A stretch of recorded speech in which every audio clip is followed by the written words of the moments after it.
So I don't usually use a mic, but Use it. Yeah. Use it? Okay. Okay. Well, I'm Rebecca Morris, and I'm so happy to be here. And I also helped tell Kyron's story because of the years I spent writing the book. Not like Desiree, but Desiree, a friend of mine who's a private investigator in Seattle, texted me something yesterday that I think it's good to always keep in mind.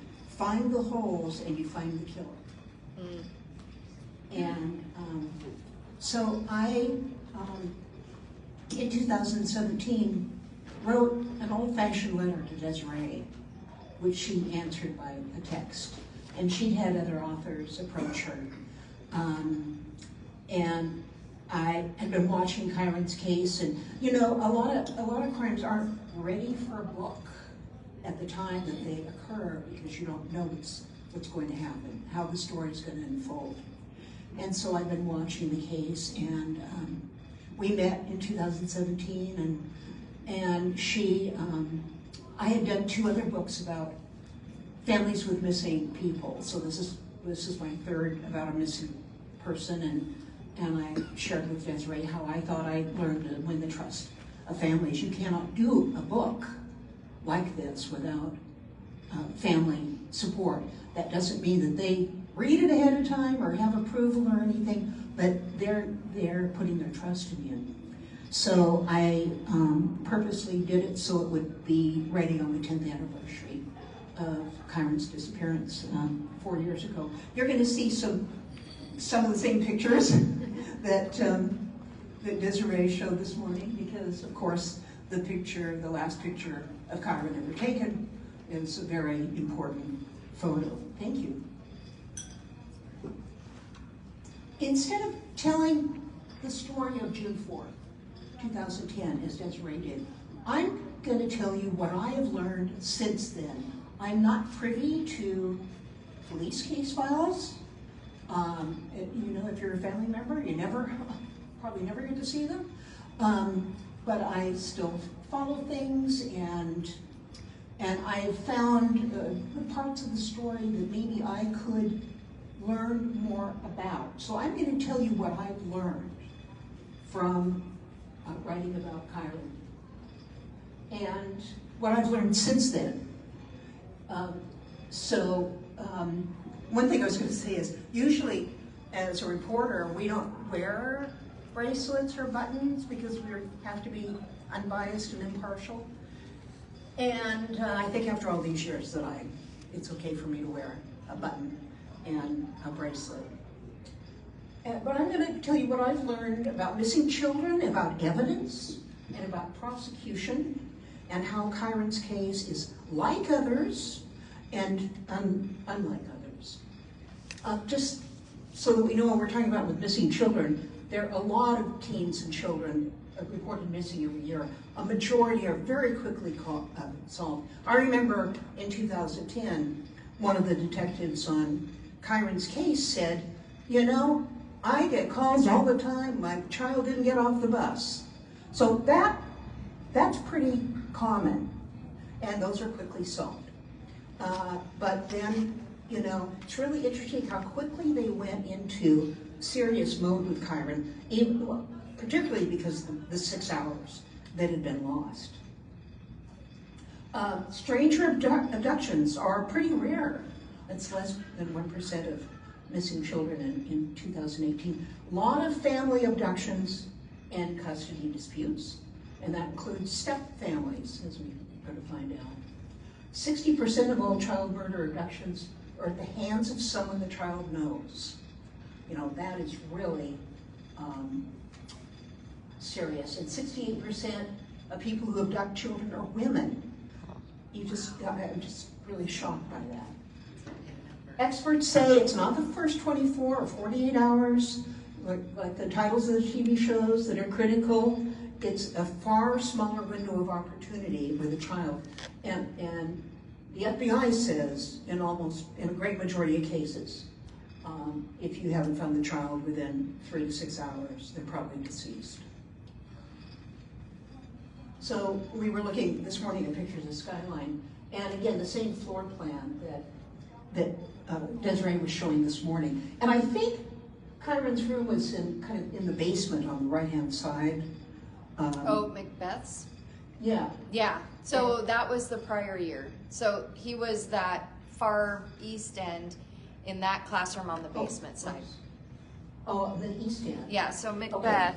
Oh, there, well, like where I have. Yeah, so this is the map in the book. This is Mr. Macbeth's classroom Yeah. on the bottom story, and this is that Yeah. stairwell. Yeah. So she came up that stairwell to go upstairs. So Kyron's current classroom is at is the at end. the very end. And the science exhibit was. All throughout the all whole through. school and all classes. Okay. Yeah.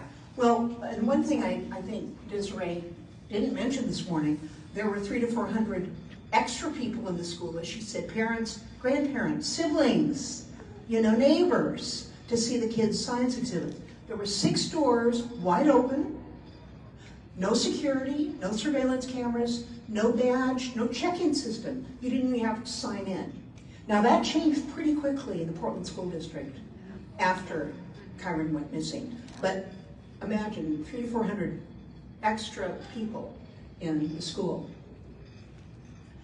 And this I had made for the book, which shows basically, we know Terry Horman drove Route 30 and saw the island, and the search was 100,000 acres. So here's what's so critical, and Desiree had shared with me years ago. One of the things is Terry kept changing her timeline. And they were asked to make a timeline that night, that Friday evening, and hers would vary. So she says she left school waving to Kyron, but they were seen leaving the school. Kyron's bus driver, who knew him from having the boy on the bus with him, and then a student, classmate of Kyron's and his grandmother, saw Terry leave the school with Kyron. It was Kyron's friend. Kyron's friend. Yeah. We know there's surveillance cameras that she went to Fred Meyer. The other thing that I think is just remarkable, she had her infant daughter with her during this time. Was she about a year and a half? Yeah. And she almost said two. she said she stopped at Fred Meyer to get some children's aspirin or something. A baby was along for all of this time. Her cell phone pings near Saudi Island. I don't think they know if she actually drove onto the island or not. Do you know?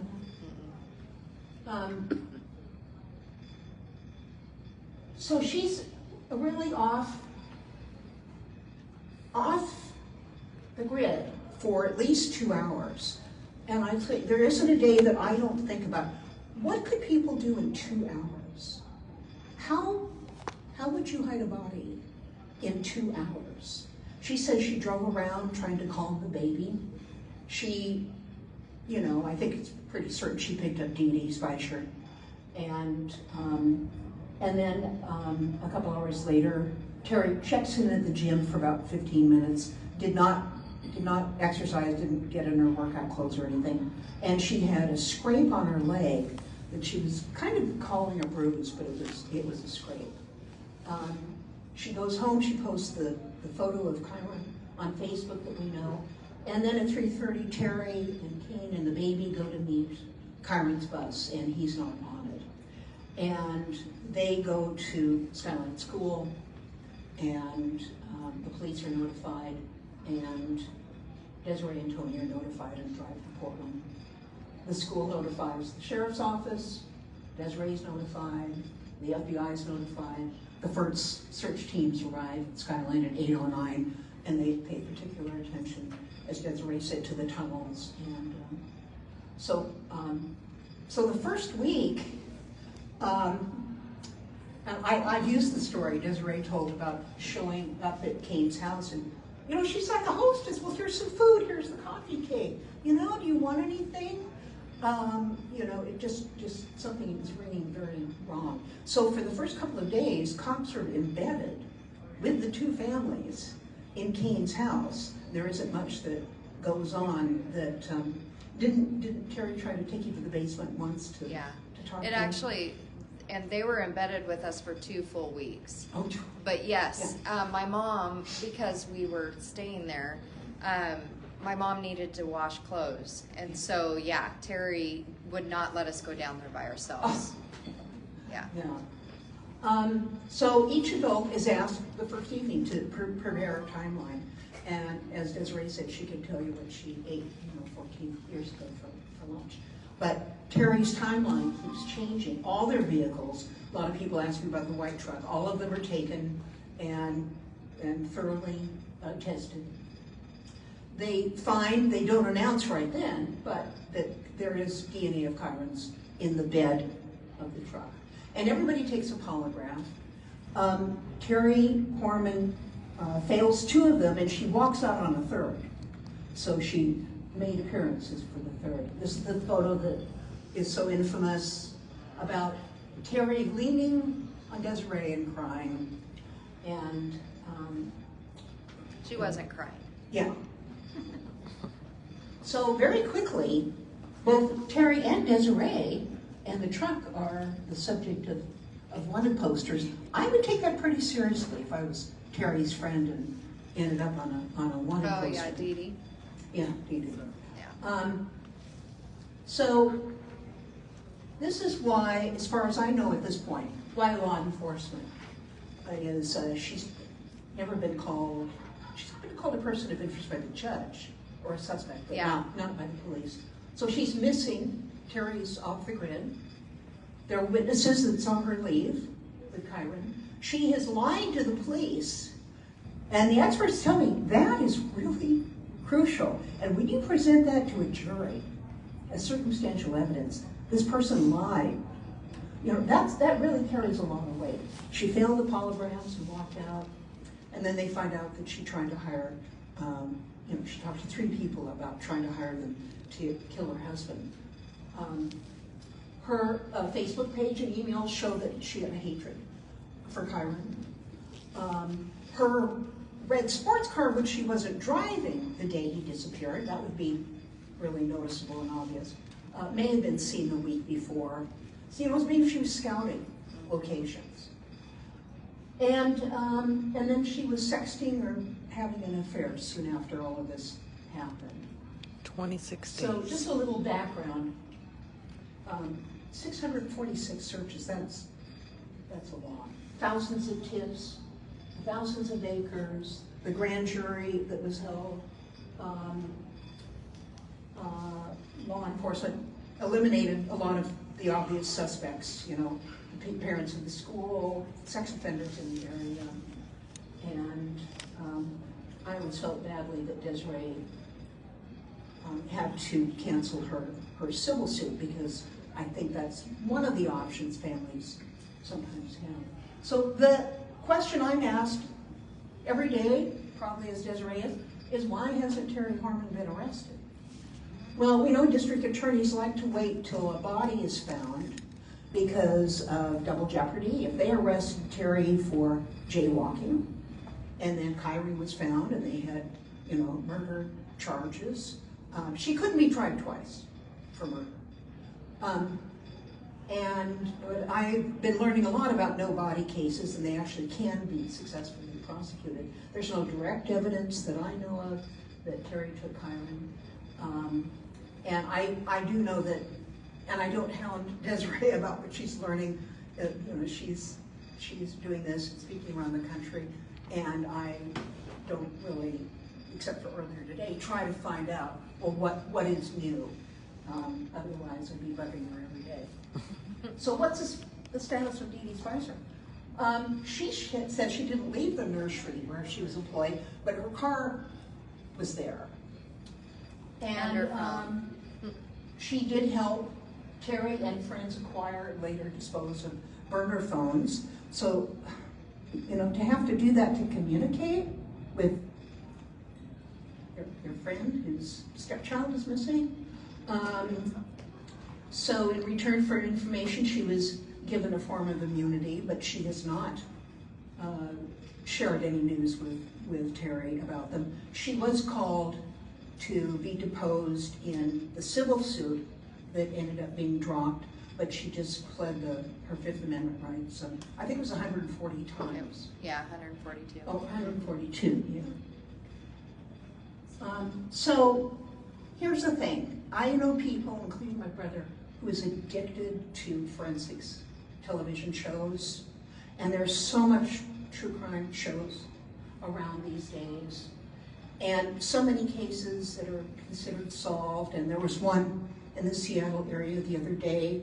The thing is, they'd had the body for 45 years, but they were, the DNA technology keeps getting more sophisticated, so they were able to find the person. But, it's always when remains have been found. I don't think many cases are solved without finding a body. Because if you find the remains, you're going to find other evidence left at the scene. Maybe the crime scene, it may be that the body was disposed there, but there's going to be DNA for sure. And, technology is incredible when there are remains. So the real progress has come in identifying remains. But closing a case without a body is very hard. And plus time passes, evidence is lost, witnesses die, and it takes a lot of people to work on a cold case, and sometimes police departments don't have them. So if you've read Boy Missing, I don't think I've ever had a cause in writing a book. I've written 9 books and 3 about family members missing. But I really began to think a lot about the no body cases. And up to then I really hadn't. I've written about no body cases, but I learned a lot about what it means and what it means to prosecution. And I met Ted DiBiase, who calls himself the no body guy. He's a former federal prosecutor. He's on the East Coast. And he successfully prosecuted some no body cases, and he wrote a book, and it's on Amazon, and I've interviewed him, and he has a website where he tracks all no body cases and how long they linger, for decades, or when they're prosecuted. So, for instance, in Oregon, there have been 11 prosecutions since 1976. This is how they were prosecuted: on the grounds of evidence, confessions, a second crime that led to evidence of the earlier one, or the remains were found years later. That's not a lot of cases, but some states have one that have been successfully prosecuted. So he thinks she could be arrested, and that Terry could be arrested.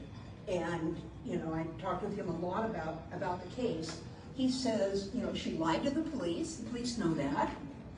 There were eyewitnesses who saw her leave the school with Kyron. That is very powerful evidence. She failed the 2 polygraphs. She expressed a hatred for Kyron. She probably tried to hire somebody to kill Kane. And he thinks there's good circumstantial evidence that Terry could be arrested on. And on the broader subject of no body cases, he says most are committed not just by somebody known to the victim, but well known to the victim. He says the investigation should focus on family, friends, and those with regular access to the child. 91% of no body murders are committed by men. So I think Multnomah County did focus right away on family and friends. Yes. And those with regular access to Kyron. Killers leave bodies at familiar locations and nearby, and especially with the timeline of that morning, that's why they've really searched the woods and Zombie Island. First choice is burial on ground, the second is water.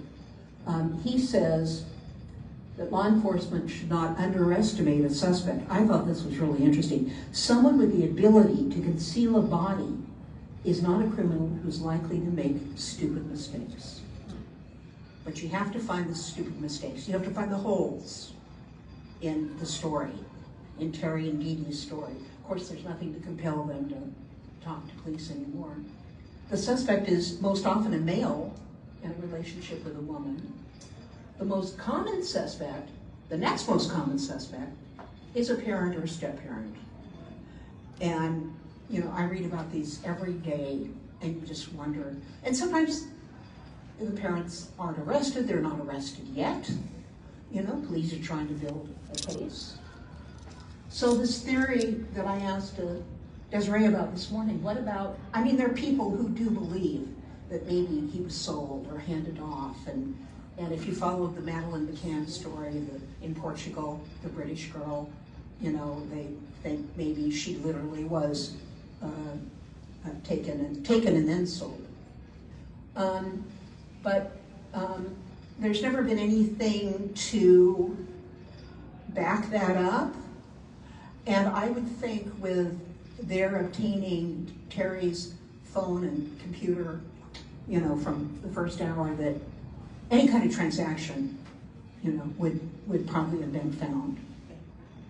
But it's a very romantic notion that, you know, I know it's been a TV movie and a novel that, you know, your doorbell rings years later and there's your child. It doesn't, we hope for it, but it doesn't happen much. So what could Desiree do now? What could the police do? I started looking at other cases around the country. You could build a malfeasance or misfeasance case, ask Oregon to have a different investigation body investigate the case. I mean, I believe you can do that. You can ask, you know, rather than just it staying in Multnomah County, what about, you know, a different investigative unit? Ronald Golden's family, and he was killed, you know, with Simpson, civil suit, and you know, they've never gotten any money out of O.J. Simpson, but he was found guilty during the civil suit for her death. In some states, individuals can bring a criminal complaint. You know, that's something I would look more into. There's so much technology. I'm working with a private investigator in Seattle who works with families and has raised the money for the latest in drone technology. We're trying to solve a case of a young woman, a hiker missing in Washington State, whose boyfriend was, you know, who knows where. She's never been found in 6 years. There were drones that were supposed to go up last weekend, the latest in technology. It snowed, so they had to wait till this weekend. But I really hear from this private investigator about, you know, the latest, and vehicle forensics. I just saw a documentary about how they do forensics on a vehicle now, and how sophisticated it has become. I think there's a way to request a federal investigation. One thing, I've never spoken of this or suggested this, but it would be possible for Desiree to sue the school district. That probably doesn't tell her where Kyron is, but you could call neglect, you know, 300, 400 extra people, no surveillance cameras, you know, no check-in of people. That could be, I believe that could be a lawsuit. And a story that I've followed is about the campfire group in Oklahoma who were on a camp out, and 3 girls were murdered while they were out camping. And the family eventually sued the Girl Scout chapter, the county chapter or the state chapter, because there was really no security or anything. And they lost that, and the only suspect they had was acquitted.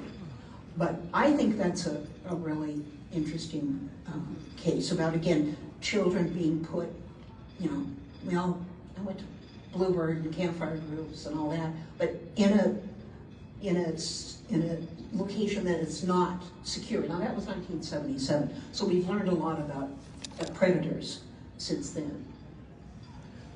So some other cases I've been involved with or tangentially involved with.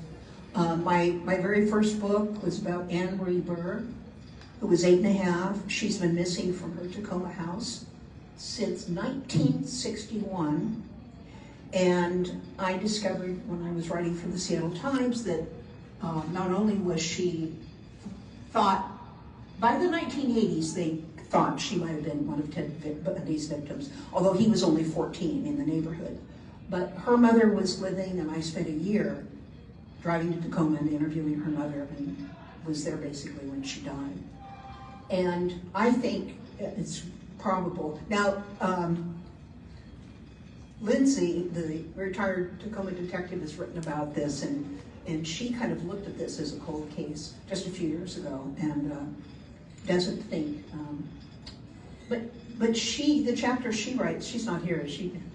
The chapter Lindsay writes has Ted or somebody going into the house and pulling Anne out of her bed, and they know that that's not what happened. He opened the window, told her to go unlock the door, and that's what happened. Nobody ever went into the house. Anyway, so I've lived with that story for a long time. Tika Lewis, who was 2 years old when she disappeared in 1999 from a Tacoma bowling alley. She's never been found. There are no arrests. So my private eye friend and I are looking at Tika Lewis as a cold case. And she is also, my private eye friend, Rosemary, involved with the Lindsay Bond case, who's been missing from Grays Harbor for since 2009. And they'd only searched for her and for her remains in Western Washington, but in 2017, a hunter in Eastern Washington found remains. It took them 5 years to identify it was her because they weren't looking. They didn't think she'd be over there, but she was, and so there are no arrests in that case. We're looking at that case now, Rosemary and I, as a cold case we want to look at again. And then this is very current, Oakley Carlson, who was 6 when she was last seen in 2021. She lived most of her life in foster care. She was returned to her parents, and who are extremely troubled people. And this is another cause of mine, is why is reunification at the top of the list for what the states see happening with children? It just so often is not the right thing. So she's disappeared, and there have been no arrests. Her siblings told the police that her parents had locked her up and something and mistreated her, and they haven't been arrested. And the only thing they've gotten the mother on is identity theft. So that kind of could be what happens with Terry, is some, nondescript, unimportant crime. But so Anne Marie, who I spent 4 years on my very first book, and I looked at Tacoma's sewer plans, the buildings under construction, UPS, just a block away, where the tides were that day. I had to pay for the police report on microfiche, and it was very interesting because Tacoma was still really kind of rough town, and the police report highlights going to see, checking out the lesbians, checking out the gays, checking out these people, and there were chicken shacks all over the neighborhood, and she was never found. They don't think a car ever entered that neighborhood that night. So that's why my theory about Ted, climbing in the window. And he confessed in the third person when he was on death row. He described for some journalists taking a child out of a house and, molesting her in an orchard, killing her, and leaving her.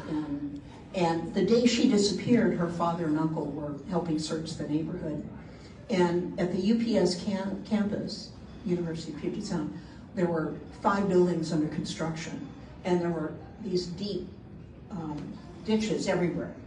And they went back to the house where the police were and said, you have to go check out those ditches. And they'd seen a teenager kind of smirking and kicking gravel into the ditch.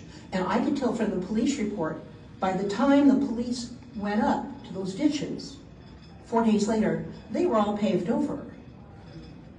And in those days, you didn't, dig up something to look that far. But anyway, these are all, they have found, some of Lindsay's remains now. The hiker I was talking about, we're looking at, is Samantha Sayers, and the search for her in 2018 was the biggest search in Washington state history, and she hasn't been found. And as I said, there are new drone technology that's going to be able to, I think, look in crevices that searchers hadn't been able to look into. I also wrote the book about Susan Cox Powell, who disappeared from her Utah home in 2009. And you may or may not know this story. There have been a lot of documentaries about it and TV shows. So her husband said he'd taken the boys camping. It was during a blizzard. And actually, winter camping in Utah is a thing. People do that. But she was never seen again, and the boys were just 2 and 4 years old. Within a year or two, they started to talk, and they'd gone to Puyallup, where they were all from, with their father, and at preschool, a boy drew a picture of a van and said, "Mommy's in the back," and things like that were beginning to happen, which really worried their father because he was the only suspect in his wife's disappearance. So the one of the endings, that story just, like a lot of these cases, just goes on for years and decades in this case. Josh, the husband and father, was fighting for custody of the 2 young boys. They were living in foster care with their grandparents, who he despised and had a lot of rage towards his wife's parents. And he was allowed visitation with them, and ultimately he'd rented a rental house, and he was allowed visitation there because none of the other parents in the building where families go for visitation, nobody wanted to be around him. And they knew what he'd done to Susan. So he was allowed visitation in this rental house that he probably just staged. He wasn't really living there, but he had some cups and saucers on a shelf, and I've interviewed the visitation supervisor, who was the person that would pick up the kids, go to his house. She had to be present every single second and take very detailed notes about what Josh said to the kids, what they said, and she could not be out of eyesight of the children. And they arrived on February 5th, 2012 for visitation, and the kids ran ahead of her, it was a foot or two. He grabbed them and brought them into the house. She could hear the locks on the door being set. And she could hear Josh say, "Charlie, I've got a surprise for you." She was so well trained. She was really great. She's the one, if you listen to the 911 call, and you should do that. She said, "I'm at this house," and the 911 supervisor, he said later, he knew who Josh Powell was. This infamous guy. But he's asking questions of her like, "What color is your car?" And now, who's supervising you if you're supervising this? Just a waste of several minutes of time. And she has to call a second time, and finally, she could smell gasoline.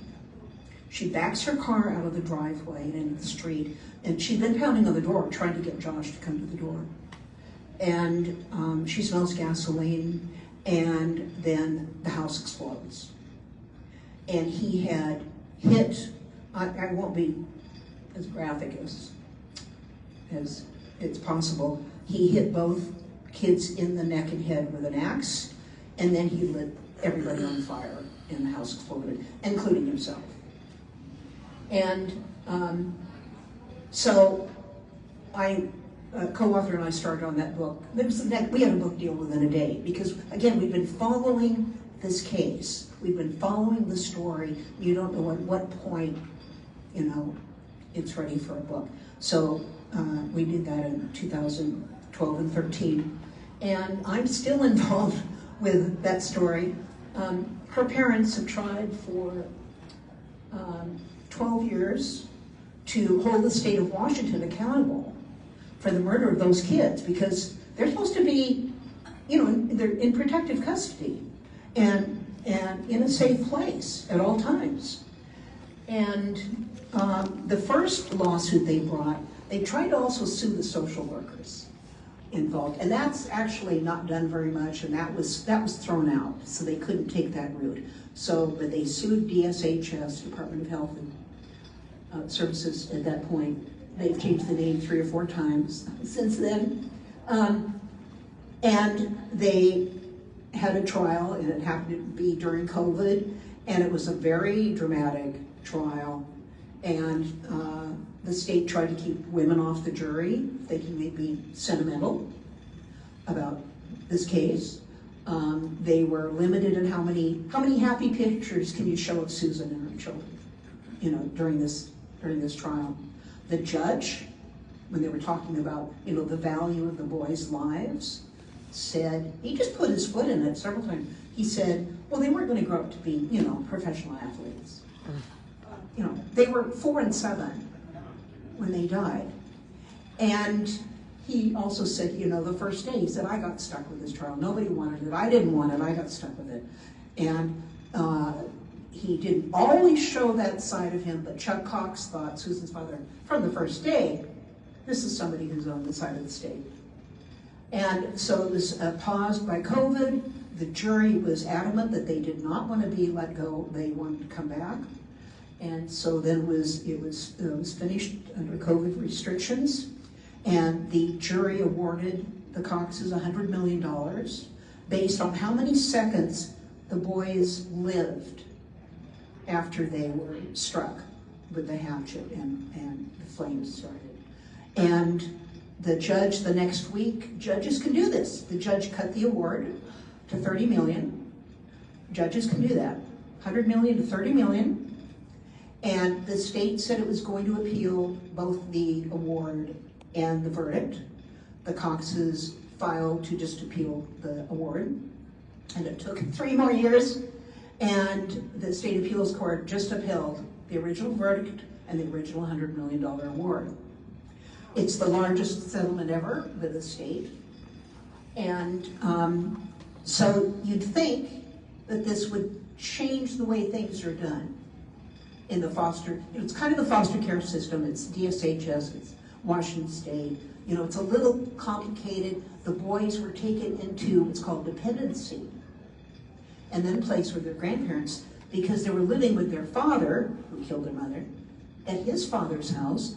And they police went in to Steve Powell's house to get Susan's teenage journals. And Steve Powell said, we're going to print these. We're going to show Susan was not the perfect little wife you thought she was. So that gave them reason to go in with a search warrant. And they didn't just find her journals. They found he had a pornography stash on 17 computers, file cabinets he had kept from years before when Susan and Josh lived there temporarily before they moved to Utah. He'd kept the hair she shaved off her body. He'd kept used tampons. He'd taken pictures of her through the keyhole in the bathroom door, and he'd taken pictures of 2 little girls in the neighboring house going to the bathroom. And that got him. So they were able to go in, arrest him, and take the boys, because the boys were living around all that filth.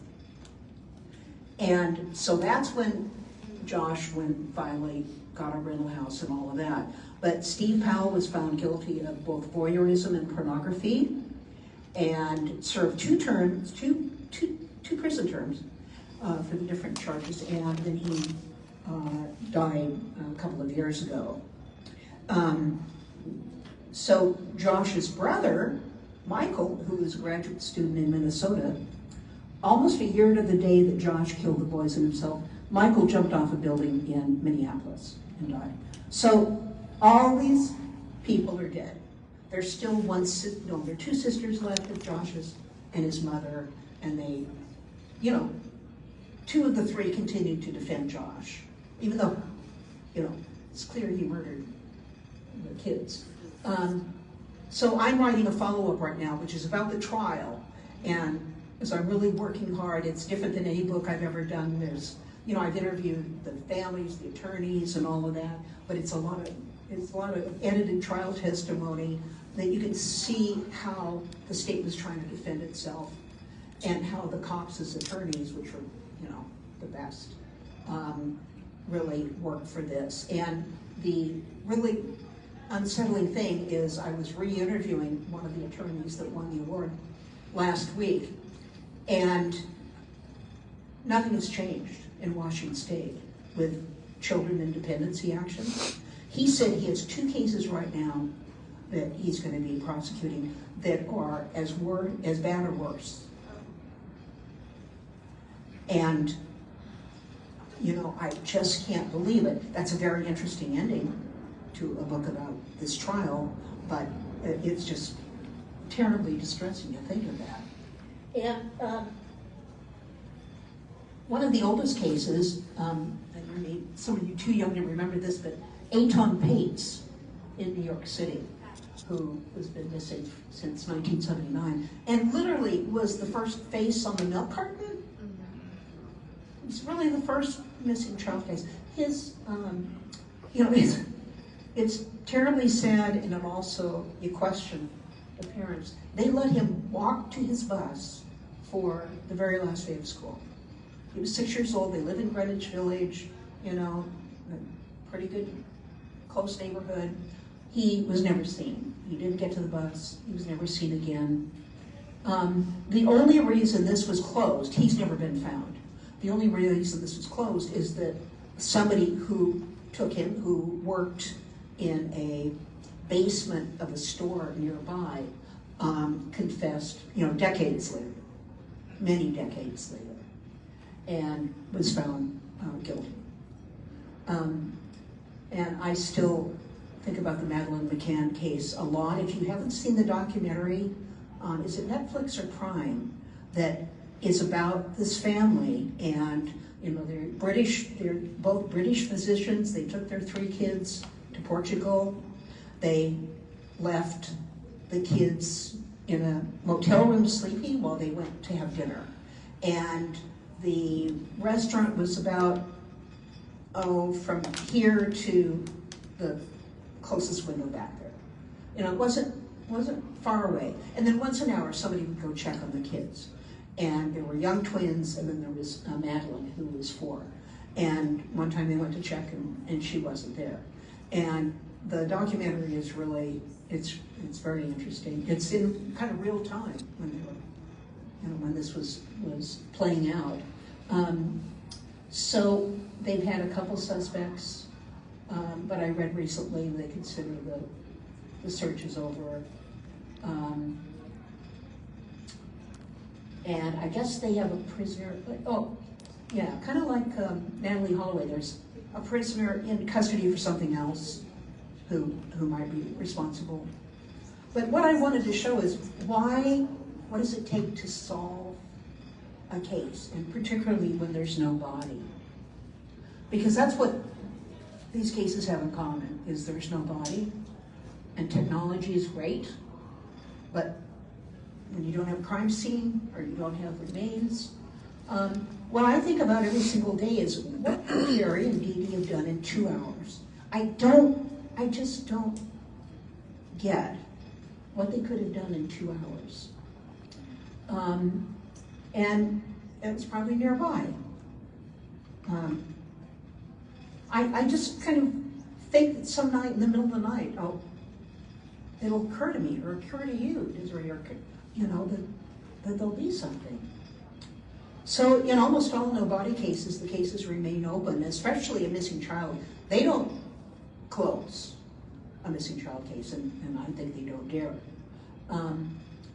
And they reassign, a detective with fresh eyes to look at it every every few years. And as we know, the families do not get to see the case file. And I was talking to Jamie, whose mother's been missing 45 years, and she's never, in Seattle, she's never been able to see the case file. Our mother, 45 years. She was 2 years old then. I just don't, I wish there were some things that we could change, yet still, I know the police don't want to tip their hand to the killer. And I think the same detective said years ago, the only person who knows what's in this case file besides us is the killer. And so if they let them know what they've got on them, what could they do? They could ruin it, they could disappear, they could do all kinds of things. So I want to give a shout out, as they call, to all the people who follow. I added up Kyron's Facebook page the other day, and there are a lot of other Kyron Horman pages, but I came up with 100,937. And oh my God, the videos that are posted, the drive-bys, California, coming soon to a place near you, Klamath Falls, drive-by. Yeah. The ideas, the theories, sometimes, and people are still discovering this. And, sometimes I see a kind of ridiculous question, or they're new to it. And so I'll give them that latitude. But the videos of roads, and there are just so many people who want to, especially since social media and people have been helping solve. They have helped solve some crimes. I've met the fellow who wrote the book about the Cecil Hotel in San Francisco where the girl was found. So he wrote that. That became this huge internet thing with people trying to solve it. And, yes and no. I don't think it hurts. I think it helps. And it builds this community that wants answers. And I couldn't believe it when you got a new DA in Multnomah County this year. I mean, now that's something that a group of people can do, is change, is bring about change with public officials and getting people in there who care. Anyway, I just am so amazed with everybody on Facebook and what you do. So here's what I don't know. And Desiree knows more than I do. She's in the confidence sometimes of the police still. I'm not. If Terry's responsible for Kyron, and Terry and Dee Dee, where is he? During that 2 hours, what could they do in 2 hours? Is he in the forest? Is he in the swamp or pond?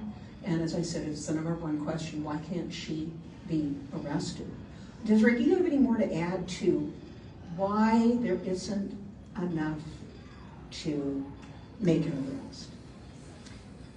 I honestly don't believe that there's not enough. I think what they're hung up on is the Casey Anthony case still to this day. Explain. So right before Yeah. Kyron went missing was the Casey Anthony. Remember, Yeah. her baby was found in the woods. Yeah. Kaylee was 2, and Casey Anthony had basically killed her, and they had arrested Casey Anthony before they found Kaylee. Yeah.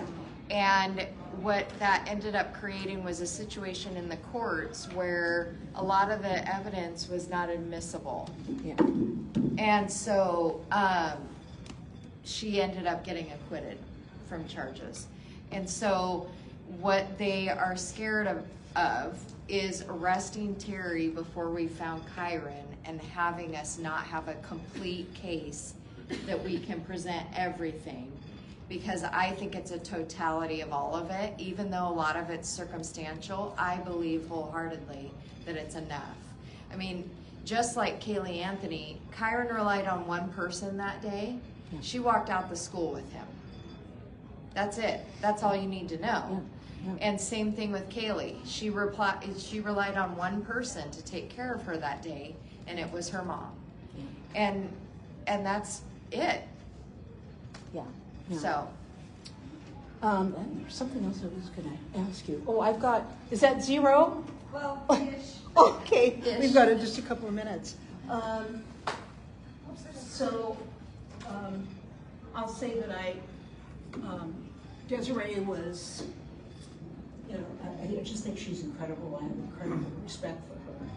And if something happened to me, I'd want another. Like, wouldn't you? Yes. Yeah, who just doesn't give up.